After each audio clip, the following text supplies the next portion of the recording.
토요 새벽 예배 오신 여러분들에게 하나님께서 큰 은혜를 주시기를 바랍니다. 한번 따라합시다. 기도하면 산다. 주먹을 살짝 이렇게 누구 때릴 주먹이 아니라 굳은 각오를 표현하면서 기도하면 삽니다. 옆 사람에 반갑습니다. 우리 교우들 중에 또 이 아침에 스트리밍으로 같이 새벽 예배에 동참하신 여러분들에게도 하나님의 말씀의 뜻이 잘 전달되실 수 있기를 바랍니다. 교우들 중에 이렇게 확진이 되어서 또 자가 격리하고 또 오늘 나오신 분들도 계시고 또 많은 기도의 제목이 있는 분들도 지금 계십니다. 또 이렇게 봄은 왔는데 세계 정세라든가 또 대선을 앞두고 또 기도의 제목들이 또 우리 가슴 속에 남아 있습니다. 하나님께서 하나하나 잘 인도해 주시지 않을까 생각합니다. 오늘 말씀을 쭉 읽으면서 나는 너희의 하나님이 될 것이라 우상을 섬기지 말라. 너희들이 내 계명을 따르면 땅은 소산을 낼 것이며 나는 철따라 비를 내릴 것이고 그리고 너희들이 평안히 누울 것이며 너희들을 두렵게 할 자가 없으며 이런 말씀이 쭉 흘러가고 있습니다. 레위기서는 특별히 반복입니다. 그리고 창세기, 출애굽기, 레위기, 민수기, 신명기 이걸 오경이라 해요. 5개의 경전, 5개의 경전 오경이라고 하는데 이 오경의 내용이 자꾸 반복이 됩니다. 나는 너희의 하나님이 될 것이며 너희는 나의 백성이 될 것이라. 이 말씀을 쭉 읽어보면 어떤 힘이 느껴지는지 몰라요. 한 달 전쯤 되면은 제가 우리 교회 옆에 뒷동산을 이렇게 다니다 보면은 땅이 다 얼었습니다. 우리 교회 저쪽에 편에 저 주차장 저쪽에 편에 여러분 가서 땅을 밟아보면은 땅이 얼어 있어요. 근데 지금은 벌써 쫙 풀려서 보슬보슬 황토흙이 이렇게 느껴질 만큼 이제 봄이 왔구나 하는 생각을 해봅니다. 봄, 여름, 가을, 겨울은 시간 따라 이렇게 변하면서 겨울이 가고 봄이 온 것 같습니다. 이 말씀을 저는 읽을 때마다 무슨 생각이 들고 하면은 얼마나 힘이 날까? 이 말씀을 들었던 사람들이 얼마나 힘이 날까? 너희들은 너희 자신들 위해서 형상을 만들거나 우상을 만들지 말라. 너 우상 만들지 마. 너 우상 만들지 마. 너 우상 만들지 마. 이런 말씀이 아니라 참 사랑을 만나면 거짓 사랑을 버리듯이 참 하나님을 만나면 참 예배를 드리는 사람이 되고 거짓 우상들을 다 버리는 일이 일어나는 줄 믿습니다. 삶도 끊임없이 우리가 어디에 있든지 구원의 진리를 찾아 살아가는 사람이 아니겠습니까? 예수님 만나고 거기에서 구원을 얻고 내 인생의 존재가 무엇인가를 아는 순간 내 과거의 모든 것, 내 삶에 망치는 모든 것을 자연스럽게 버릴 수 있는 힘이 있는데 이것이 은혜인 줄 믿습니다. 그래서 이 말씀 속에서 저는 희망을 발견한다. 희열에 가득한 희망. 오늘 우리가 이 세상을 살아가면서 신앙생활하면서 나의 삶을 살아가면서 수많은 걱정과 폭풍과 태풍 같은 것이 전쟁의 소문이 들리지만 우리의 심령 안에 희망이 있느냐 이 말입니다. 다시 한번 말씀을 정리해 봅니다. 나는 너희의 하나님이 되고 너희는 내 백성이 되리라. 너희들은 땅을 차지할 것이라. 너희들의 땅은 7년마다 안식할 것이며 내가 비를 내릴 것이니 땅은 소산물을 내고 나무는 열매를 맺으리라. 내가 평화를 줄 것인즉 너희가 누울 때에 두렵게 할 자가 없을 것이며 사나운 짐승을 제하리라. 너희는 원수를 쫓을 것이며 5이 100을 쫓고 100이 10,000을 쫓으리라. 우리가 다 어렵게 산 적이 많이 있었지 않습니까? 지금 나는 가난하다 생각하신 분 아멘? 목사님 저는 은혜 받고 하나님의 축복을 받아서 중산층입니다 하신 분 아멘? 목사님 중산층이 뭡니까? 나는 초부자 슈퍼부자입니다 하신 분 아멘? 할렐루야. 그렇게 될 줄 믿습니다. 가난하게 산 어떤 한 학생이 있었습니다. 근데 그 사람이 열심히 공부를 하려고 하는데 여러 가지의 길이 뚫리지를 않습니다. 그런데 어느 계기를 만나서 이 사람에게 길이 열리는 거예요. 주위에서 길을 알려주고 그 길을 걸어갈 수 있도록 힘을 주고 또 도와주는 사람이 있었어요. 그때 그 아이는 얼마나 큰 어떤 그 희망, 살아야겠다, 나의 길이 왔구나 라고 하는 것을 느낄 수가 있었겠습니까? 우리나라에요, 중학교도 못 나온 사람이 가장 열심히 일을 하고 자기 형제 둘을 다 대학을 보내고 혼자서 농촌에서 일하는데 너무 공부를 하고 싶어가지고 카이스트에 다닌 사람이 농촌 봉사 왔을 때 밤마다 공부를 해요. 남보다 더 열심히 하는 거예요. 주경야독이야. 결론이 그 사람이 길이 열리고 열려가지고 러시아에서 46세 박사학위 공부를, 항공우주공학을 지금 공부를 하고 있는 대한민국 사람도 있습니다. 하나님의 말씀이 오늘 우리에게 어떻게 전해질까? 여러분들도 그렇지 않습니까? 서울 올라올 때 맨손 들고 빈손 들고 와서 열심히 일하고 내가 이곳에서 생존하리라 살아보리라 하는 뜨거운 마음을 가지고, 그리고 이렇게 되어가지고 또 섹시 만나서 가정도 이루고, 또 여자 입장에서 뭐예요? 흑기사 만나가지고 가정을 이루고 자식들을 만나서 다 이제 여러분들 자녀들은 대학 갈 수 있는 길을 열어놨잖아요. 그걸 어떻게 이루었습니까? 가슴에 뜨거운 삶, 열정, 희망, 기대, 소망을 가지고 그 길을 열어놨지 않습니까? 그런데요, 그런 이야기들을 자녀에게서 희망을 가져라, 소망을 가져라, 그런 얘기하려면은 말 꺼내주기조차 하지 못해요. 왜 그러냐면 희망은 굉장히 개별적인 것이 있습니다. 내 스스로 소망을 가져야 되고 내 스스로 희망을 가져야 되고, 이 희망이 어디서 오느냐? 하나님으로부터 온다는 사실입니다. 제가 이 말씀을 생각하면서 이런 생각을 해봤어요. 희망이 탄생하는 곳이 어딜까? 희망은 하나님께로부터 오지만은 그 희망이 탄생하는 곳이 무엇일까? 탄생이라는 말을 쓰니까 산부인과가 생각이 났어요. 희망의 산부인과는 어디일까? 요즘 많은 의사들이 산부인과를 지원하지 않습니다. 명동에서든 대한민국의 최고의 산부인과가 10년 훨씬 전에 클로즈했습니다. 아기를 가진 사람들이 별로 오지를 않는 거예요. 희망의 산실이 어딜까? 바로 여러분의 믿음의 심령인 줄 믿습니다. 여러분, 시간 따라 철 따라 겨울이 지나고 봄이 오는데 희망이라고 하는 것은 시간 따라 오지 않습니다. 철 따라 오지 않는 거예요. 믿음 따라 오는 줄 믿습니다. 믿음, 소망, 사랑, 우리의 영원한 소망, 현실의 소망, 굳건한 소망은 예수 그리스도를 믿는 믿음 안에서 저 여러분의 삶의 현실적 소망이 일어나는 줄 믿습니다. 그래서 저나 여러분이나 이 시대를 지도하는 사람들이 그 희망이 탄생을 해서 희망이 자랄 수 있는 환경을 만들어주는 것이 굉장히 중요합니다. 국가도 환경입니다. 사회도 환경입니다. 요즘 사람이 왜 죽겠다고 그러는 거예요? 마른 아파트를 내가 사지 못해서 힘들다고 하지만은 뭔가 인생에 대한 희망을 걸어보려고 하는 것, 희망의 환경이 부족하지 않느냐, 이렇게 얘기를 합니다. 사랑하는 성도 여러분, 저와 여러분이 삶을 살고 신앙생활 해봐서 알겠지만은 어차피 희망이라는 이 꽃은 가시던 물 위에서 피게 되어 있습니다. 힘들고 어려울 때 피게 되어 있습니다. 오늘 우리가 읽은 이 말씀은 항상 아주 간단하게 말하면 두 차원이 있습니다. 두 차원. 바람 부는 광야에서 모세를 통해서 주셨던 그 원래적인 말씀이 있고, 너희들이 가서 땅에 가서 일을 할 때에 7년 동안에 한 해는 안식할 것이며, 이 말을 거꾸로 뒤집어 보면 뭐예요? 너희들은 쉬지도 못하고 일했을 것이며, 쉬지도 못하고 노동했을 것이며, 쉬지도 못하고 지쳤을 것이며, 그리고 오로지 땅을 정복하고 지배하기 위해서 땅을 무시하고 더럽혔는데, 내가 너희들에게 준 땅은 너희들은 쉬는 날이 있을 것이며 휴식한 날이 있을 것이며, 여러분, 노동하는 사람들이 일하는 기쁨을 얻기 위해서는 서로 모여서 휴식하는 시간이 얼마나 기쁩니까?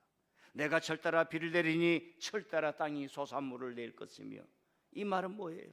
자연 따라 홍수가 날 것이고 가뭄이 올 것이고 메뚜기가 지배할 텐데, 너희들이 내 규례를 지키고 내 뜻을 들으면 그 땅은 철 따라 내가 비를 내릴 것이며 철 따라 너희들이 땅의 소산을 먹으리니, 땅의 소산을 내리니 너희들이 그것을 먹고 평안히 누울 때 너희들을 두렵게 하면서 전쟁을 일으킨 자를 내가 막아주리라 하는 말씀이 오늘 레위기서의 말씀이에요. 그런 의미에서 모든 하나님의 말씀은 그 광야에서 모래바람을 맞으면서 들었던 말씀입니다. 저와 여러분도 인생이라고 하는 광야, 오늘 또 눈물을 흘리게 하는 이 광야 속에서 펄럭이는 텐트 속에서 이 말씀을 듣는 거예요. 그러면 우리에게 성찰의 질문을 해봅니다. 과연 이 어렵고 이 역경, 이 어려운 삶 속에서 하나님의 말씀이 내게 희망이 되는가? 두 번째로는 이 백성에게 주었던 이 모세를 통해 주었던 그 말씀이 훗날 바벨론 포로가 됩니다. 다 잃어버렸어요. 폐허가 되었어요. 어떻게 살까? 하나님의 희망을 가졌던 엘리트들, 신앙의 엘리트들, 당시의 지도자들이 우리가 말씀대로 살아야 한다, 하나님의 말씀을 다시 얻어야 한다 하면서 전했던 말씀이 지금 우리가 읽고 있는 말씀이에요. 광야에서도 이들이 일어나서서 우리의 조상을 이루고 나라를 이루지 않았느냐? 대한민국에 살아가는 사람들은요, 역사가 있습니다. 여러분 아시길 바랍니다. 일제시대 독립운동을 하는 사람이 있어요. 가만 보니까 총만 쏴가지고 일본 순사 이긴다고 이기는 게 아니에요. 대한민국이 뭐냐 했을 때 조선시대 이 고대 상고사를 쓰고 신채호의 조선 통사를 쓰고 이런 사람들이 박은식이라고 하는 역사가가 말입니다. 이 조선의 땅이 어디로 흘러왔느냐 책을 썼단 말입니다. 그래서 저와 여러분이 우리의 선조가 누구고 어떻게 살아왔고, 그렇기 때문에 21세기를 살아가는 저와 여러분은 절대로 대한민국을 후퇴할 수가 없습니다.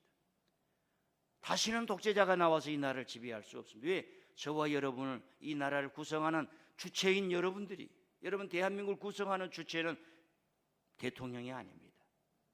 여러분들입니다. 여러분들, 저와 여러분들입니다.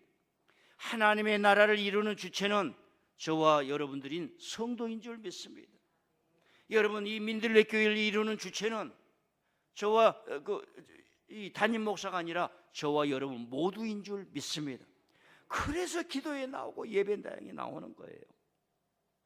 그래서 제가 이 성경을 여러분들에게 전할 때 제 나름대로는 이걸 계율이나 규칙으로 전하지 않고, 여러분에게 이 말씀이 어떻게 자유의 말씀, 생명의 말씀, 희망의 말씀인가 하면서 늘 생각하면서 제가 여기까지 해왔는데, 제가 전달하는 힘이 부족하고 그래서 어떨지 몰라요. 오늘 말씀도 그렇습니다. 너희가 내 계율을 지키면 철따라 내가 비를 낼 것이며 땅이 소산을 낼 것이며 너희 잠잘 때 평안히 누울 것이며, 그랬을 때 그 하나님의 말씀을 들을 때 얼마나 힘이 났겠냔 말입니다. 얼었던 땅이 녹고 잠자던 경칩 개구리가 벌떡 일어나듯이, 잠자던 아무개 집사 벌떡 일어나 새벽 기도에 오듯이, 그런 희망의 말씀이 가슴속 벅찬 사람들이 이런 사람, 야 맞아, 우리가 이제는 하나님을 섬긴다. 지금까지는 바로를 섬겼는데 이제는 하나님을 섬긴다. 그것이 바로 여러분 속에 일어났던 구원의 스타팅 포인트, 하나님을 믿는 시작이었던 것인 줄 믿습니다. 오늘 우리는 지금 21세기를 살아가면서 염려와 어려운 일들이 많이 있는 것을 보게 됩니다. 때로는 위태로운 것 속에서 살아갈 때가 있습니다. 그래서 그럴 때마다 우리가 과연 길을 낼 수 있는가, 어려운 일을 이걸 치고 나갈 수 있는가, 이런 생각을 해봅니다. 우리가 뉴스를 들으면서 우크라이나가 어떻게 될까, 반드시 이겨야 할 텐데 절박함과 간절함 속에서 그들은 지금 목숨의 위태로움 속에서 어떻게 할까 하는 그런 그 간절함이 저와 여러분에게 있지 않습니까? 박노자라는 사람이 있어요. 이 사람은 러시아에 가서 공부를 하고 스웨덴 사람인데 한국 사람하고 결혼해서 한국 사람보다 한국을 더 잘 알아요. 우크라이나는 이번의 일로 말미암아 자기들의 민족의 서사를 만들어낸다. 우크라이나 사람들이 누구인가? 우리는 거대한 악에 대항해서 나라를 지키기 위해서 함께 모이고 해외로 갔던 사람이 다시 돌아와 이 고국을 지키고 있다는 어마어마한 고국의 서사가 이루어지고 이야기가 생기면서 자기 나라를 설령 기른다 할지라도 이제는 저 나라는 수많은 자녀들에게, 수많은 세대들에게 그런 애국심을 고취하기 때문에 절대로 무너지지 않는 나라가 될 것이다. 포탄에 의해서는 폐허가 될 수 있지만 그들의 정신 속에는 절대로 무너지지 않을 것이다. 여러분, 하나님의 말씀도 그랬습니다. 모세가 그 말씀을 전했던 것입니다. 아무것도 없는데, 사랑하는 성도 여러분, 그래도 사람이 살아가면서 뭔가 희망을 잊고 뭔가 자신감을 갖고 그런 걸 가져야 되잖아요. 아주 적은 것이지만 우리로 생각을 해보면, 여러분, 예기치 않게 왔던 말입니다. 강한 비바람이 불면서 산사태가 일어나듯이 그런 신앙들이 저와 여러분에게 찾아오지 않습니까? 우리가 뭐 소망했습니까? 기대했겠습니까? 또 다른 하나님의 뜻이 있어서 그러지 않습니까? 그러나 그런 가시덤불 속에서 저와 여러분이 하나님 아버지, 하나님 아버지, 우리가 신앙을 놓칠 수가 없습니다. 더 아름답게 신앙생활하고 있습니다. 더 강하게 신앙생활하고 있습니다. 우리 삶에 주신 하나님의 은혜를 우리가 신앙을 표현해보고 싶습니다. 그래서 지금 이 시간에 기도하고, 그래서 지금 이 하나님 앞에 적은 것이지만 그래도 하나님 우리에게 자부심을 주는 거 아니에요. 그래서 이 교회도 건축한 줄 믿습니다. 여러분, 건축 끝나지 않았어요. 저와 여러분이 눈에 흙이 들어가고 하나님이 부르는 그 순간까지 이 건축이 이루어질 수 있도록 최선을 다해 한 걸음 한 걸음 나아가는 그 희망의 힘, 열정의 힘, 사랑의 힘이 이루어질 줄 믿습니다. 하나님 말씀합니다. 내가 철을 따라 비를 내리듯이 내가 주일 따라 절기 따라 교회에서 하나님의 말씀을 선포할 것인데 너희들이 그것을 먹고 배부를 것이며, 그 말씀을 들을 때마다 믿음이 일어나고 힘이 나서 하나님 살아보겠습니다, 하나님 살아보겠습니다. 세상에 많은 사람들은 이렇게 잘 사는 세상에도 불평불평하는데, 하나님 감사합니다, 감사합니다, 내가 하나님의 나라를 위해서 무엇을 할 것인가, 그것을 기도를 올릴 때마다 5이 100을 쫓고 100이 10,000명을 쫓으리라. 다시 말씀한 5이 100을 쫓고 100이 10,000명을 쫓으리라. 여러분, 텔레비에서 보셨습니까? 60kg를 탱크들이, 추럭들이 있는데 기름이 떨어져서 가지를 못하고 60kg가 있어요. 예, 목사인 제 마음속에도 빨리 가서 저거 한번 폭파해버리지, 그런 생각이 들더라고요. 여러분, 이 말씀을 들었을 때 이스라엘 백성들이 어떤 마음을 품었을까? 그 사람이 믿음의 사람들이에요. 그 사람들이 하나님의 사람들입니다. 말씀이 왔을 때에, 맞아, 우리가 하나님의 뜻을 따르면, 계명을 따르면 하나님을 믿기에 우리가 거짓되게 섬겼던 것을 다 버릴 수 있는 힘이 오는 줄 믿습니다.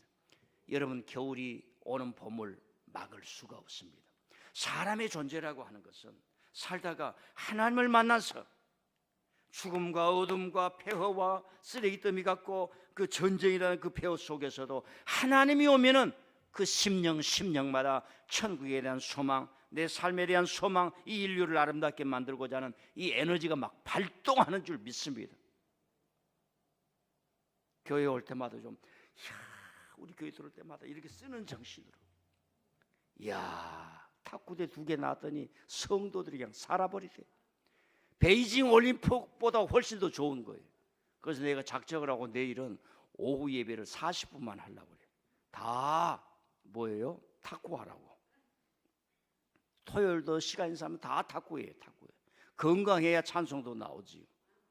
할렐루야. 여러분, 대한민국 절대로 빠꾸하지 않습니다. 대선 어떻게 될까? 기도하면서 기다리십시오. 잘 될 줄 믿습니다. 때로는 푸틴 같은 엉망스러운 사람도 납니다. 그러나 그때 대한민국의 세우는, 맞아, 우리 역사가 어떻게 되었지? 이 나라가 어떻게 흘러왔지?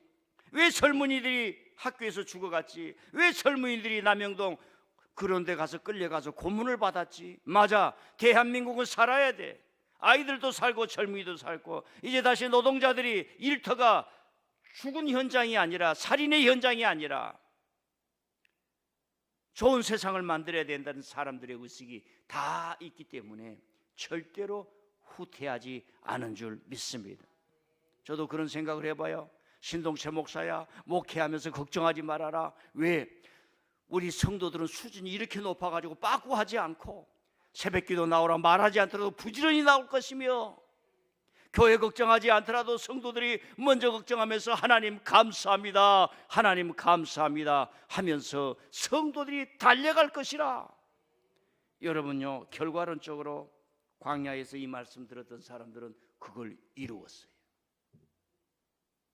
광야에서 이 말씀을 들었던 사람은 하나님의 약속의 땅에 들어가가지고 철따라 비를 낼 때마다 소산물을 얻었고, 다윗 시대에 그들이 평안히 누우며 그들을 대적해서 쫓아오는 사람이 없도록 튼튼하게 만들었던 역사였습니다. 다시 한번 하나님의 말씀을 정리해 보겠습니다. 나는 너희의 하나님이 되고 너희는 내 백성이 되리라. 나는 너희의 하나님이 되고 너희는 내 백성이 되리라, 이 말씀을 듣는 거지요. 말씀을 듣고 그때 당시에는 환경을 다 하나님을 만나는 환경으로 만들었던 거죠. 저와 여러분은 세상이 너무 분화가 되어가지고 개인적으로, 구체적으로, 실제적으로 예수 그리스도를 개인적으로 믿고 의지하면서 하나님을 만나고 성령의 은총 가운데 이게 교회 공동체를 통해서 신앙이 체험이 되는 줄 믿습니다. 신앙이 체험이 되는 거예요. 하나님을 사랑하기 때문에 하나님이 원치 않은 것을 버릴 수 있는 자동적인 힘이 생기는 거예요. 이제 말씀을 요약해 봅니다. 성경의 말씀, 하나님의 말씀은 얼마나 우리에게 희망을 주는 거지요. 겨울이 지나고 봄이 오듯이 여러분과 제가 이 21세기를 살아가면서 하나님이 이루실 그 뜻, 너희들이 나의 계명을 지키면, 하나님의 계명이 무엇입니까? 하나님이 말씀한 모든 것을 내가 지키리이다. 십자가를 지며 지키리이다. 사순절 기간 동안에 하나님을 의지하면서 나아가리이다. 하나님을 기쁘게 하는 사람으로 우리는 서 있는 줄 믿습니다. 우리가 율법을 볼 때, 하나님의 말씀을 볼 때, 하나님의 규칙을 볼 때 이것도 못해서 이것도 지켜라, 저것도 못해서 저거 지켜라, 그런 게 아니라 하나님 오늘도 이 말씀의 뜻을 가르쳐 주심을 감사합니다. 이 규칙을 주심을 감사합니다. 이 내비게이션의 규칙을 주심을 감사합니다. 하나님의 말씀을 들을 때마다 내 가슴이 고동치고, 하나님의 말씀을 들을 때마다 내 가슴은 청춘의 시대처럼 영적 회복이 일어나나이다.